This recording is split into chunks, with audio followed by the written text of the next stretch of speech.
লেবাননের সশস্ত্র গোষ্ঠী হিজবুল্লাহর হামলার ভয়ে নিজের প্রাণ নিয়েই শঙ্কিত।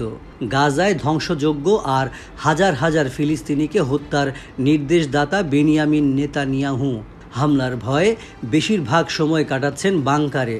ভূগর্ভস্থ কক্ষে থেকেই সম্পন্ন করছেন অফিসের সব কাজ। প্রয়োজনীয় সব কাজই সারেন মাটির নিচের সুরক্ষিত কামরায়। সিজারিয়ায় নিজ বাসভবনে ড্রোন হামলার পর থেকেই নিরাপত্তাহীনতায় ভুগছেন ইসরায়েলি প্রধানমন্ত্রী। আতঙ্কে পিছিয়েছেন ছেলের বিয়ের তারিখও। ইসরায়েলের গর্ব আয়রন ডোম চুরমার করে গেল মাসের 19 অক্টোবর নেতানিয়াহুর বাসভবনে ড্রোন হামলা চালায় হিজবুল্লাহ।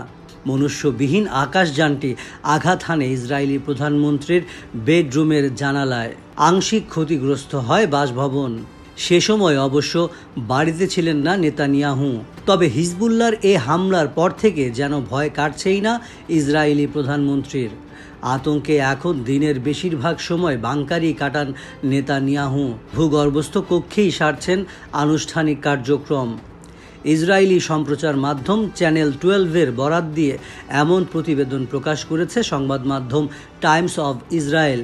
সংবাদ মাধ্যমটির দাবি, নিরাপত্তা কর্মকর্তাদের পরামর্শে সচরাচর যাওয়া হয় এমন জায়গাগুলো এড়িয়ে চলছেন নেতানিয়াহু।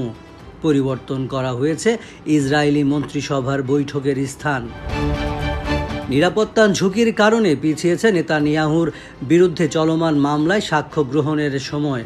আইনজীবীদের দাবি, বারবার একই জায়গায় উপস্থিত হলে প্রধানমন্ত্রীর নিরাপত্তা ব্যবস্থায় ফাটল দেখা দিতে পারে।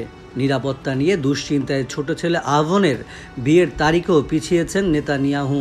খুব শিগগিরই যে সে আয়োজন হচ্ছে না, সেটিও জানিয়েছে টাইমস অব ইসরায়েল।